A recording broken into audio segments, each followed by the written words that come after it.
Η κοιλιά είναι μια μεγάλη περιοχή που βρίσκεται ανάμεσα στα πόδια και το στήθος.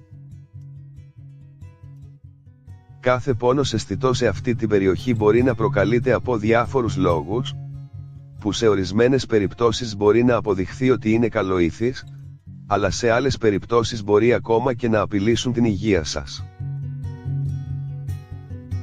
Για να πάρετε μια καλύτερη εικόνα για τις πιθανές συνέπειες από τους πόνους που βιώνετε σε αυτή την περιοχή, θα πρέπει να εντοπίσετε την ακριβή θέση από όπου αυτοί προέρχονται. Ο κοιλιακός πόνος είναι ένα από τα πιο κοινά αισθήματα που περιστασιακά επηρεάζει σχεδόν το 90% των ανθρώπων.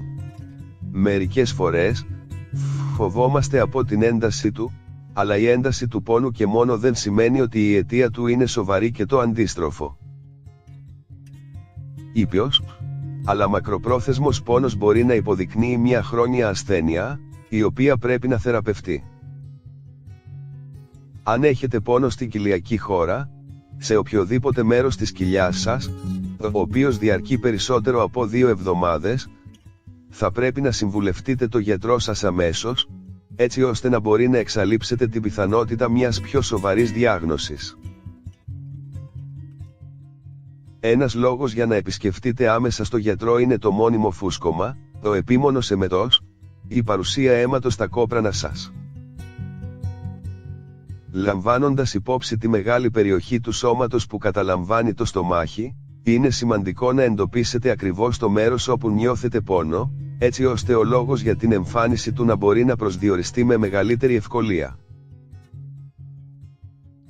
Εντοπίστε το οδυνηρό σημείο στον κοιλιακό χάρτη και προσδιορίστε τη σημασία του.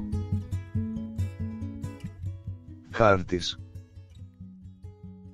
1. Πέτρες στα νεφρά, φλεγμονή της ουρήθρας, δυσκυλιότητα, εωσφυϊκή κύλη, κύλη ή ρήξη δίσκου στη σπονδυλική στήλη.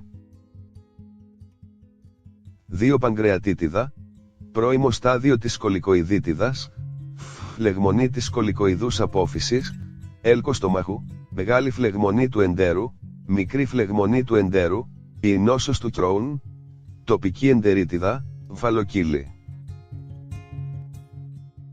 3. Πέτρες στα νεφρά, εκολπομάτωση, δυσκυλιότητα, μεγάλη φλεγμονή του εντέρου. 4. Σκολικοειδίτιδα, δυσκυλιότητα, πιελικό άλγος, γυναικολογικές παθήσεις, ενδομητρίωση και άλλοι, πόνο στη βουβονική χώρα, βουβονοκύλη.